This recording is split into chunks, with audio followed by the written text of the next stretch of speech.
Hey guys, welcome to this week's podcast episode. I'm really happy to welcome today's guest, Stephen Capps, and he's going to talk to us all about entrepreneurship, building a business. He's got a fantastic story, and I'm happy to have him on the show. So, Stephen, welcome.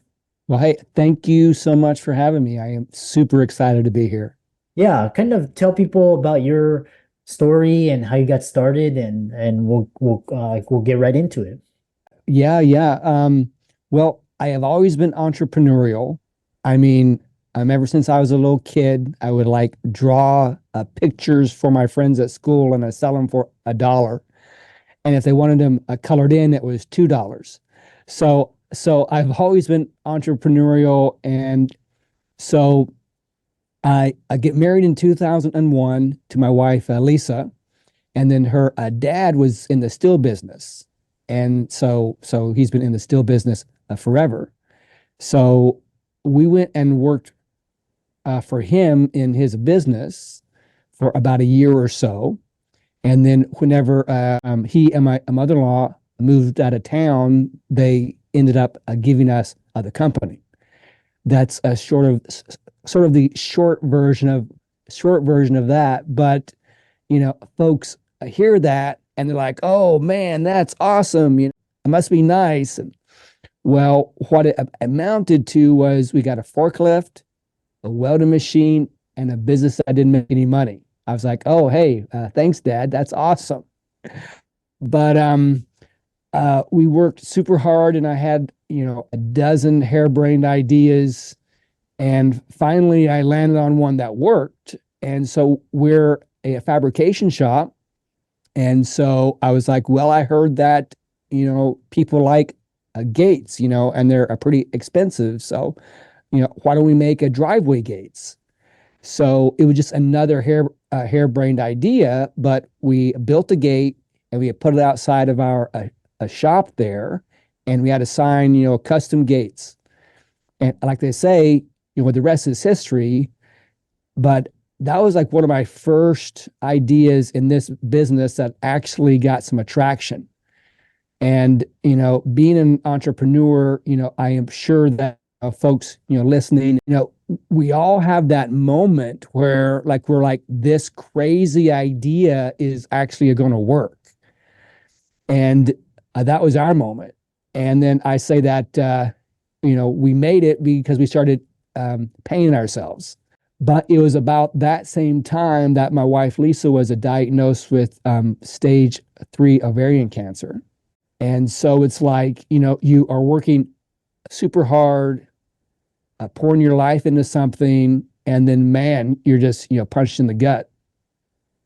Mhm. And that's where we were at. But I mean, we just faced that like we did everything else, because if you want to be an entrepreneur, by raising your hand and saying, "Hey, I want to be an entrepreneur," what you are really saying is, "I want to do something that is super hard, maybe even impossible."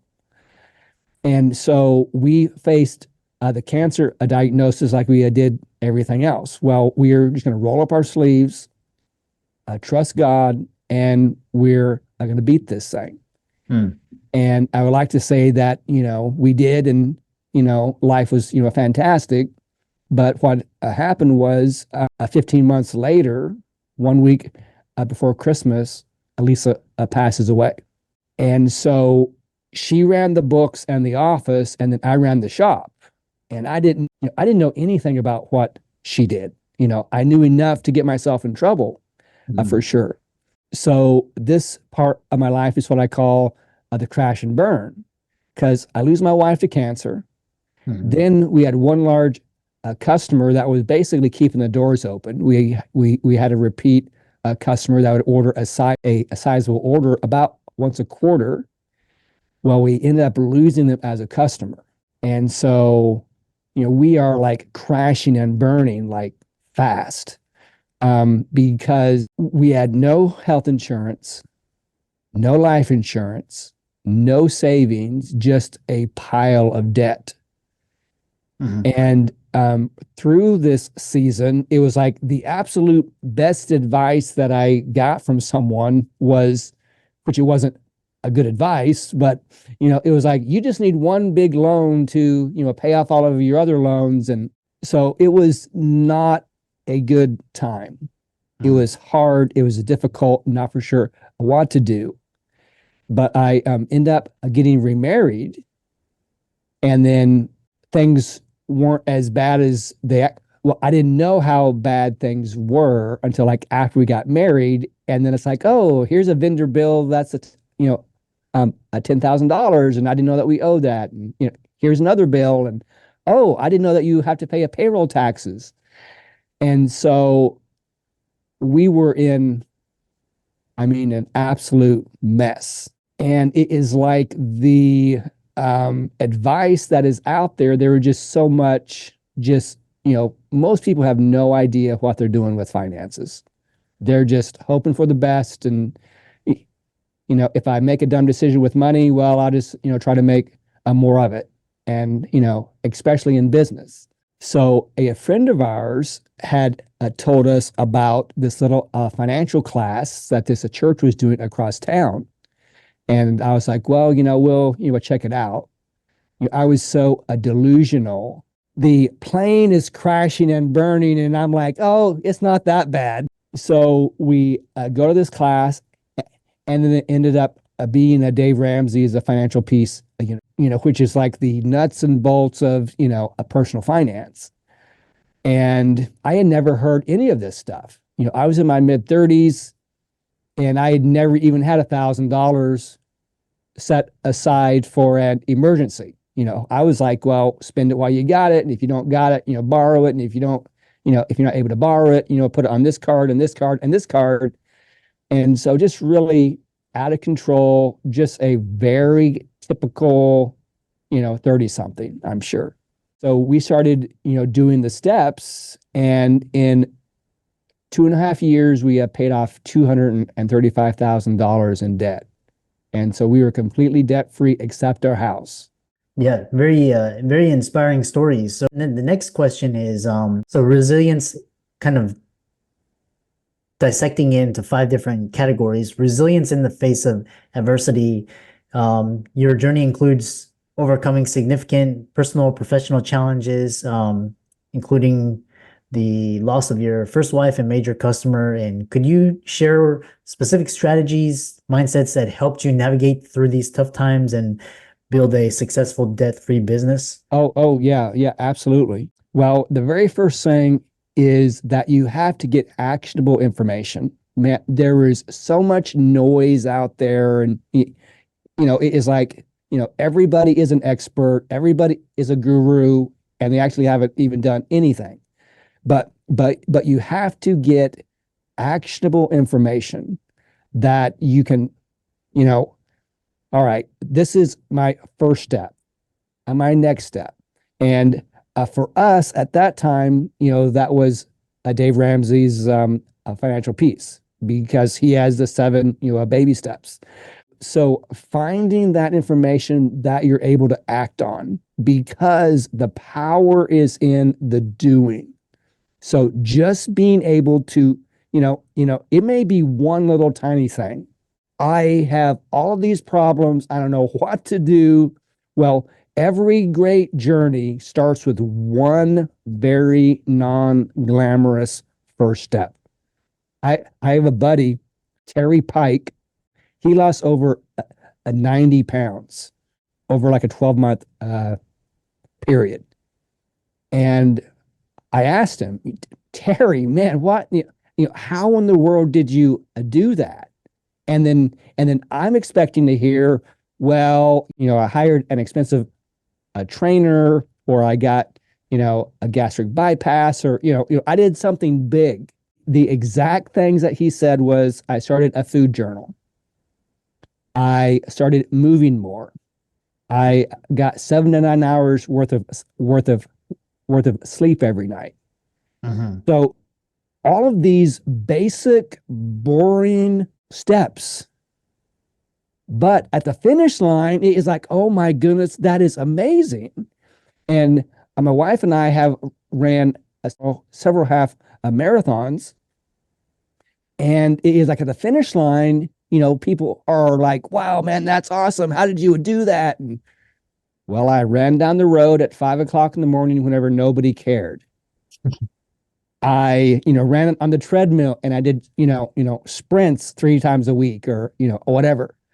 It is all of these boring, unglamorous things that we do. So I say fill your life with activities that nobody sees, and that will produce results that everybody sees. I love that. And it kind of reminds me of this idea of where it's basically you get rewarded in public for what you do in private, which is what Yes. you're Yes. describing. And you look at like some of I love watching professional sports, not but just kind of like seeing that resilience in adversity. And basically, you see that guy or girl or guy that shoots the winning shot, that was not a one-time thing. They probably Right. did Right. 10,000 times. Yeah. Yeah. That was no accident. That was no accident. I think that human nature is that we see someone who is successful. We see someone making the winning shot, and we're like, oh, wasn't that lucky? Lucky. I think that Michael Jordan was like, he shot like something like 2,000 free throws a day, or something like that, something ridiculous. Putting in all of this time, and nobody is seeing that. Yeah. Like the Beatles in Malcolm Gladwell's book, Outliers, I think it's Outliers, where he talks about the 10,000 hour rule, that, putting in 10,000 hours is what it takes to become an expert in your field. And the Beatles were playing like these nightclubs from like, I don't know, like 11 o'clock at night to like, 4 in the morning, like every single night. Mhm. And nobody knew them. No one knew who they were. And then all of a sudden, one day they're an overnight success. Yeah. But it is nose to the grindstone every day, every day. And I love what Denzel Washington says, is that, man, you just got to keep chopping wood. And then I think one of the keys to my success, I think, is that I wasn't smart enough to quit. Because whenever we start something in the beginning, it is all like, oh man, this is awesome. Here we go, man. We're going to take this mountain. We're going to start this business. I'm going to lose all this weight. Woohoo. Well, that's all good, but that is not what causes people to win over time. It is those unglamorous, every day, chopping wood, chopping wood. No one sees what you're doing. Then over time, because those small actions isn't just one action, it is actions over time stacked on top of each other, make a huge impact. So kind of moving on, this idea of resilience in the face of adversity. One thing is talking about basically you mentioned the role of faith in your entrepreneurial journey, Yes. and again, we're not advocating any religion, but I'm a spiritual person Mm-hmm. myself. But elaborate on how your faith influenced your business decisions and helped you during your most challenging periods of your life and career. Oh, yeah. Yeah. Well, personally, I'm a Christian, and that is, the faith that I live. But for me, I believe that God has created us all to fulfill and to do great things. He plans the end from the beginning. All right. But for me to get over here to this amazing ending, this amazing, wow, he made the shot. Well, I have to back up over here, and I have to go through all of these hardships, difficulties, setbacks, all of these things that are not fun. They are not fun, because through suffering comes strength. So if we're able to endure the suffering, endure the hardship, endure the no's, endure the things that don't work out, and we make these huge plans and we're going to do this and that, and it never works out how you think that it will, but staying the course is what will get you to that end result. And for me, I believe that I have a lot of important things to do in this life. And one part of accomplishing that is not being weighted down by debt, not being weighted down by, I have all of these masters that I'm a slave to.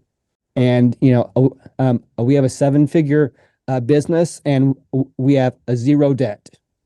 We don't have any lines of credit. We don't have a credit card because, I believe that if I am supposed to accomplish this great thing, I believe that God will help me do that without having all these different masters.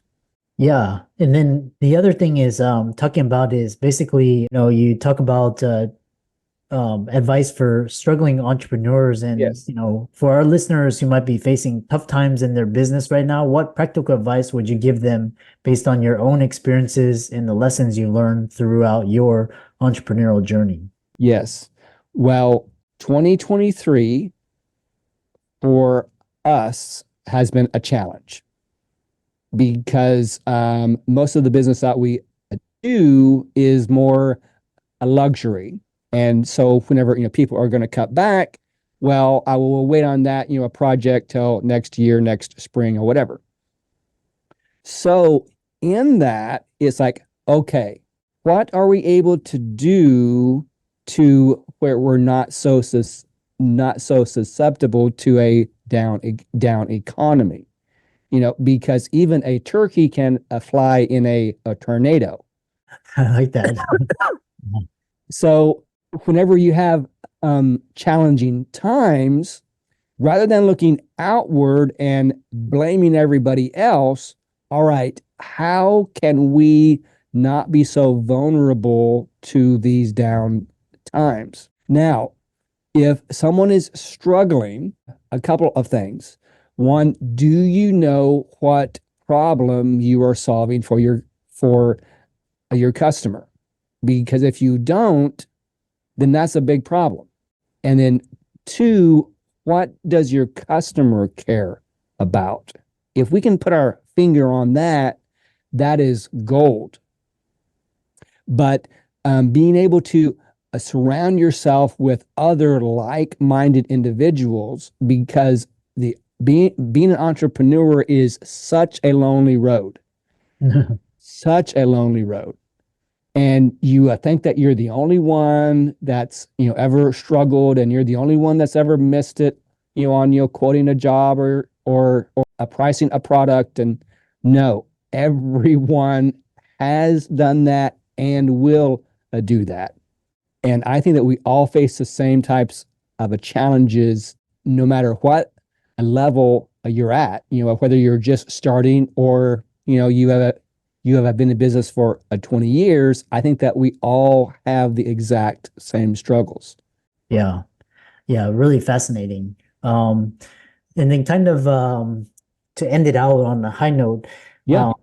you advocate for the idea of not using life as an excuse and transforming Yes. failures into successes. Can you provide an example from your own life or coaching experience where a significant setback was turned into a stepping stone for success?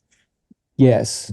Because there's probably nothing more that I hate than excuses. So, I say you have to have a mindset of intense acceptance, no matter what happens.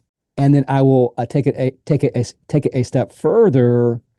Don't use your life as an excuse. Whenever Lisa was sick, I prayed with great tears, God, don't let me go crazy. Why? Well, one, I didn't want to go crazy. And then two, I knew if I did, people would understand. Oh, yeah. Ever since his wife died, he hasn't been the same. And we all know someone that ever since the divorce, ever since the accident, ever since the bankruptcy. Ever since Steve's wife died, he hasn't been the same. Because I have a dozen reasons why I should be a mental case. First off, I was the second youngest of five um, children. I had a pronounced stutter. We moved all the time, so I'm always the new kid. In fact, by the time I graduated high school, we had moved more than 20 times. I leave home at 19, drop out of college. I start to get some traction in my mid 20s, but by the time I'm 33, I'm a widower. And then to top it all off, I'm a PK, a preacher's kid. I mean, that in itself is enough to put anyone into therapy. But I say that these hardships and the difficulties gave me the strength to persevere in business. It is like whenever we go to the gym, what do? We lift heavy weights that breaks down the muscles, and then the muscles build again, and then you're stronger. The exact same way in our life. I have to go through this in order to get to that great thing that God has for me in my life. Yeah, such a inspiring story, and you've a lot of courage. If people want to check you out, reach out to you, Yes. follow your work, how can they do so? I'm on all social platforms. Stephen Caps. You can go to my website, stephencaps.com. And I have a online coaching program that's geared towards blue collar workers. It is called the Blue Collar Business Academy. You can go over to elite.stephencaps.com or check out my podcast, Pull Up and Thrive. Yeah, and for all the audience out there, let's thank Steve for coming on, sharing his story. Authenticity, very raw, powerful. All of his resources will be in the links and show notes. Be sure to check those out. And thanks so much for a wonderful podcast recording. Oh, absolutely. Thank you so much for having me on. I really appreciate it.